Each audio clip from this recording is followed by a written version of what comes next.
Viewers, আমরা এখন hotel থেকে বেরিয়ে পড়ব। এই হচ্ছে আমাদের রুম, আর এটা হচ্ছে আমার সাইকেল, এটা হলো আমার বেডরুম, আমার বেড। তো আমরা এখন বেরিয়ে পড়ব। হ্যালো ভিউয়ার্স, আসসালামু আলাইকুম। আমি সাকিব, চলে আসলাম নতুন আরেকটি ব্লগ নিয়ে। কেমন আছেন আপনারা সবাই? আশা করি সবাই ভালো আছেন, আমিও অনেক ভালো আছি। আজকে আমরা মূলত করতে যাচ্ছি সুইমিংয়ের ব্লগ। আজকে আমরা সমুদ্রে সুইমিং করব। তো চলুন বেশি দেরি না করে ব্লগটি শুরু করা যাক। এটা হচ্ছে ব্যাংকের রিসিপশন এরিয়া। আমরা আছি এখন দ্বিতীয় তলায়। এই হচ্ছে ফার্স্ট ফ্লোর।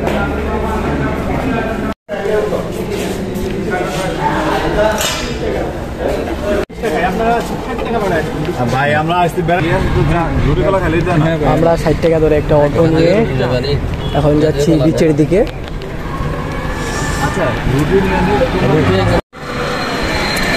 এটি হচ্ছে আমাদের ইমরান ভাই। ভাই কেমন আছেন? বামার দিকে করতেছি কিন্তু আমরা এখন কোথায় যাচ্ছি? আমরা এখন যাচ্ছি টেকনাফ 0 পয়েন্টের বিচে। আজকে আমাদের ট্রেনিং সেশন আছে, ওখানে প্রায় 1.5 ঘন্টার মতো ট্রেনিং করব। তারপরে রিল্যাক্স মুডে বাসায় আসবো, সারাদিন ঘুম টুম দিয়ে রিল্যাক্সে পরের দিন আসলে সমুদ্রের সাথে লড়াই করার জন্য প্রস্তুত। মূলত আমাদের খেলা গতকালকে বলতেছি ওরা আগামীকালকে। আজকে আমরা ট্রেনিংয়ের জন্য যাচ্ছি।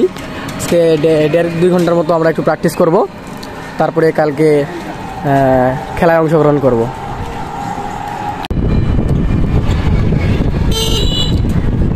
সকালকার জন্য এই খাবারটা একদম বেস্ট। পরোটা না খায়।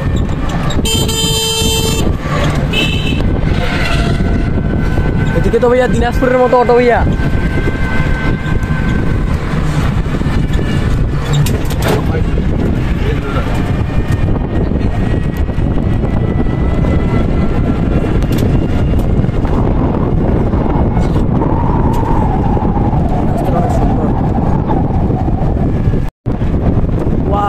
দেখতে দেখতে আমরা চলে আসলাম বিচে।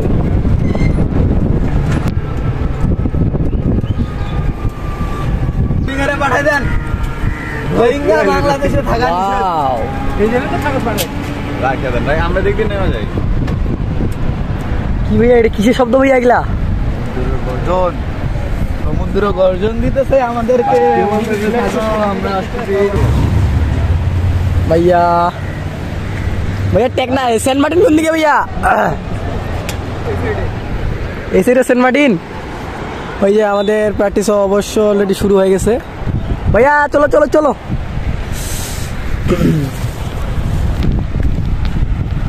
ও মাই গড,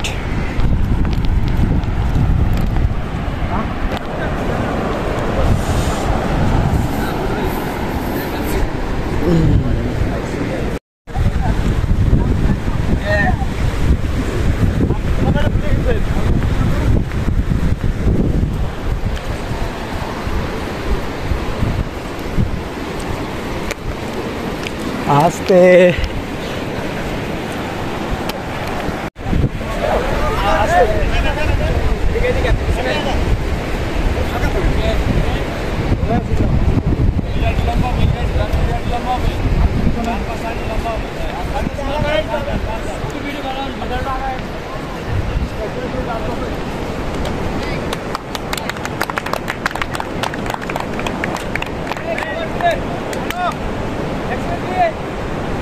আমাদের রাসেল ভাইয়ের জন্মদিন।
এই দুইটা ডিসকোয়ালিফাই, এই দুইটা ডিসকোয়ালিফাই, এটাও ডিসকোয়ালিফাই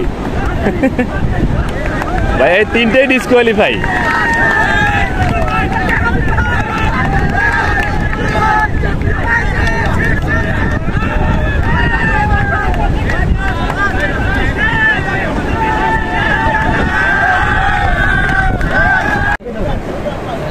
সর্বোচ্চ 500। আসসালামাইকুম। আজকে প্রথম ট্রেনিং সেশনে আমাদের মাঝে সাকিব উপস্থিত হয়েছেন। সাকিব, তুমি কিছু বলো, আজকের এক্সপিরিয়েন্স তোমার, নাম আর কি অনুভূতিটা একটু বলবা? কি বলবো ভাইয়া, জীবনে প্রথম মানে সাগর পাড়ে আসে, তারপর আবার এত বড় একটা চ্যালেঞ্জ, মানে মনের মধ্যে একটা আতঙ্ক কাজ করতেছে আর কি। দেখ, আতঙ্কের কিছুই না, আরো বড় ভাইয়াগুলো আছে, ওদের সাথে সুইমিং করবো, আশা করি ভয় লাগবে না। ইনশাআল্লাহ তুমি আজকের ট্রেনিং সেশনটা সম্পূর্ণ করো, এই দোয়া রইল তোমার জন্য। আল্লাহ হাফেজ।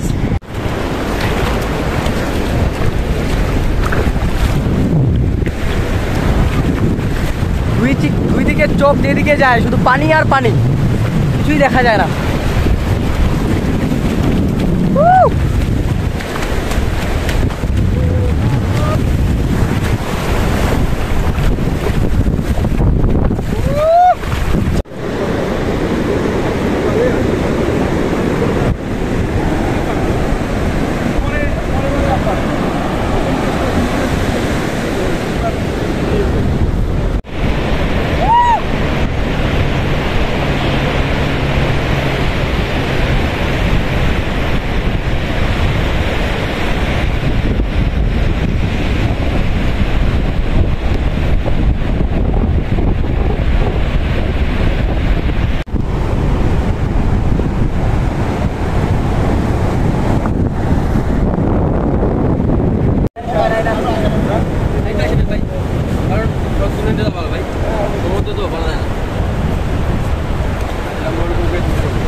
তাহলে কাউন্ট করেন, 5 বছর দেয় কাউন্ট। 1 2 3 4 5 6 7 8 9 10 11 12 13 14 15 16 17 18 19 20 21 22 23 24 25 26 27।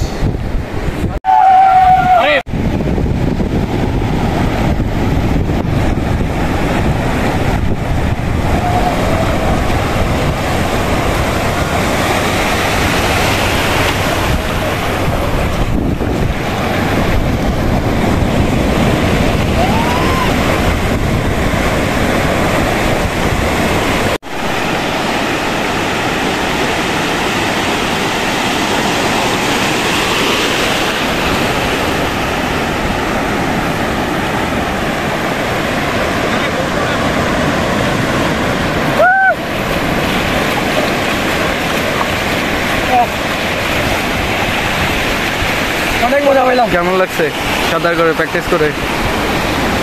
কি বলবো, আর বলার কিছুই নেই। লাইফের ফার্স্ট এক্সপিরিয়েন্স, এত ভালোভাবে ভাবতে পারিনি। প্র্যাকটিস কিন্তু কম হয়ে গেল। ভিউয়ার্স, এক একটা ঢেউ দেখেন, ঢেউ না আর কিছু।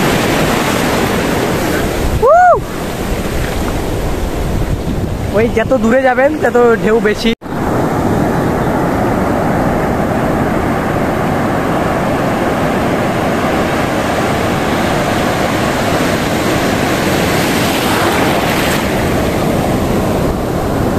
ভিউয়ার্স, আমরা 1 ঘন্টা প্র্যাকটিস করে, আমরা প্রায় 10টার সময় নামছিলাম, 10টা থেকে 11টা, মোট 1 ঘন্টা প্র্যাকটিস করে এখন প্র্যাকটিস শেষ করব।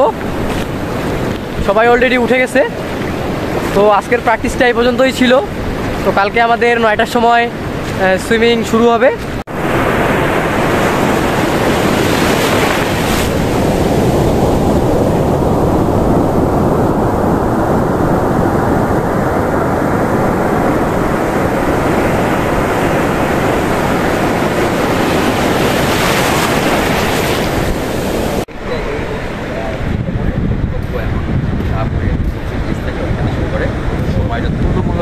প্রায় 20 থেকে 25 মিনিট বেশি লাগে, যার কারণে এখন আমরা আগে যে রেকর্ড করে আসছি কম সময়ে 3 ঘন্টা 8 মিনিট কিংবা 3 ঘন্টা, তো এখন তুলনামূলক একটু বেশি লাগে।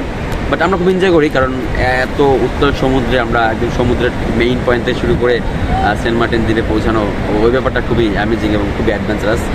আর এই চ্যানেলটা আসলে যারা একবার পাড়ি দিয়েছে তাদের জীবনের মোটিভ চেঞ্জ হয়ে গেছে, এই কারণে যে তাদের যে জীবনের যে গোলগুলা সেগুলা এইটার যে এক্সপিরিয়েন্স, এই এত উত্তল সমুদ্রে সুইমিং করে একটা দ্বীপে গিয়ে ওঠা, এই এক্সপিরিয়েন্স তাদের জীবনের লাইফ টাইম এক্সপিরিয়েন্স হিসেবে আসলে কাজে লাগতেছে বলে আমি মনে করি।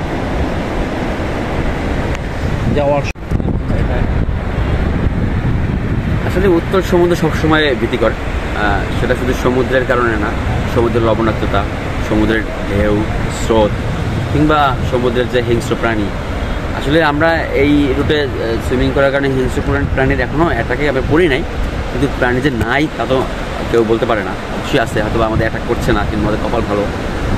তবে যখন সমুদ্র উত্তাল হয়ে যায়, আমরা যারা দক্ষ সুইমিং বা ট্রেনিং ভালো থাকলে উত্তাল সমুদ্রে কোনো এনজয় করি, কিন্তু যারা প্রথমবার হয় কিংবা তাদের প্র্যাকটিস অত ভালো থাকে না, তাদের জন্য আমাদের একটু ভীতিকর হয়। এই কারণে যে সমুদ্রের উত্তাল হয় তখন স্বাভাবিক সুইমিং করা যায় না, তখন আমাদের কী বলে ব্রিদিংয়ের সমস্যা হয়, আমাদের নাকে মুখে পানি যাওয়ার প্রবলেম থাকে, আমাদের গগজ খুলে দেওয়ার সম্ভাবনা থাকে, মাসেল ক্র্যাম্প করার পসিবিলিটি থাকে, বোর্ডগুলো এক জায়গায় থাকে না, এই সমস্যা থাকে। এই সমস্যা আসলে উতরিয়ে আমরা আসলে এই চ্যানেলটা পাড়ি দিই, এটা একটা উল্লেখযোগ্য বিষয়। আর এই চ্যানেলটা পাড়ি দেওয়াটাকে এটাকে বলা হয় ফাইনেস্ট অ্যাডভেঞ্চার অফ বাংলাদেশ। মানে আমাদের বাংলাদেশে এর মতো এত এত এত অ্যাডভেঞ্চারাস কোনো রুট আসলে বা কোনো স্পোর্ট এখন মতো আমরা দেখতে পাইনি, যার কারণে অনেক মানে চ্যালেঞ্জ থাকে, সিরিয়াস চ্যালেঞ্জ থাকে। যারাই বলুক যে ওখানে পাড়ি দিয়ে মানে মজার কথা বলুক কিংবা মজার এক্সপিরিয়েন্স শেয়ার করুক, কিন্তু সে 3.5 ঘন্টা থেকে 5 ঘন্টা বা 6 ঘন্টা স্ট্রাগল করে দেন বলে কি একটা দ্বীপে ল্যান্ডে ওঠা, আসলে এটা একদম মানে অবশ্যই ছোটো কথা না কিংবা অবশ্যই কম রিস্কের না। রিস্ক থাকে, আমরা রিস্ক নিতে পছন্দ করি, লাইফ তো রিস্ক নিতে হবে, নো রিস্ক নো গেইন, তার কারণে আমরা এই রুটটা খুব পছন্দ করি। তবে তুলনামূলক অন্য অন্য রুটের থেকে এই রুটটা একটু সেফ, এই জন্য যে এখন পর্যন্ত এই 19 বছর হয়েছে, মানে 18 বছর হয়েছে 19তম আয়োজন এবার 2024 সালে। তো ওই ক্ষেত্রে কোনো দুর্ঘটনা তেমন কোনো ঘটনা আছে বলে আমরা আসলে মনে করতে পারি যে এই রুটটা নিঃসন্দেহে সেফ। আর একটু বলবেন যে বাংলা চ্যানেলটা হচ্ছে শাহপুর দ্বীপ থেকে সেন্ট মার্টিন পর্যন্ত 16.1 মনে হয় 1 কিলোমিটার। হ্যাঁ, এটা বাংলা চ্যানেল, এটা একটু আপনারা জেনে থাকবেন যে আমাদের বাংলা চ্যানেল যে নামটা, এটা মূলত আপনি টেকনাফের শাহপুরের যে ল্যান্ডটা, সেই ল্যান্ড থেকে সুইমিং করে 16.1 কিলোমিটার সুইমিং করে আমরা হালকা সেন্ট মার্টিন দ্বীপে মানে ওই ল্যান্ডে গিয়ে পৌঁছাই। এটাই মূলত এই রুটটাকেই বাংলা চ্যানেল বলা হয়। এটা প্রতি বছর হয়ে থাকে, মানে 6 সাল থেকে শুরু করে এই পর্যন্ত প্রতি বছর হয়ে থাকে। তবে এখানে আগে সুইমার কম ছিল, বাট 18 সাল থেকে আমরা দেখে আসছি যে 40 জন 50 জন, ইভেন 21 সালে 80 জন ছিল। এবার আমরা জানি এবার আমাদের 47 জন সুইমার অংশগ্রহণ করতেছে এই চ্যানেল সুইমিংটা কমপ্লিট করার জন্য। আমরা 29 ডিসেম্বর সকাল অ্যাবাউট 9:30টায় শুরু হবে আমাদের রেসটা, টেকনাফের শাহপুর দ্বীপের ওইখান থেকে। আমরা 46 জন, মানে 47 জন লিস্টেড, বাট আমি যত জানি যে 46 জন সুইমার আমরা এই রুটটা পাড়ি দেওয়ার জন্য আগামীকাল 29 ডিসেম্বর 2024 সকালবেলা আমরা শাহপুরি দ্বীপে যাব। উনি রাসেল ভাই ছিল, যে আমাদের বাংলা চ্যানেলে অনেক অভিজ্ঞ সাঁতারু। তিনি পরপর কয়েকবার বাংলা চ্যানেলে অংশগ্রহণ করে এবং ভালো রেজাল্ট করে। তো তার বক্তব্য শুনে ভালোই লাগলো, অনেক সাহস পাইলাম আর কি। তো আমরা এখন রিসোর্টে যাব, রিসোর্টে যেয়ে ফ্রেশ হবো, ফ্রেশ হয়ে দুপুরের খাওয়া দাওয়া করবো। তো আজকের ব্লগটি এই পর্যন্তই ছিল, আশা করি ভালো লাগবে। ভিডিওটি ভালো লাগলে অবশ্যই আমার ইউটিউব চ্যানেলে সাবস্ক্রাইব করবেন, আর ফেসবুক পেজ থেকে দেখে থাকলে পেজটিকে ফলো করবেন।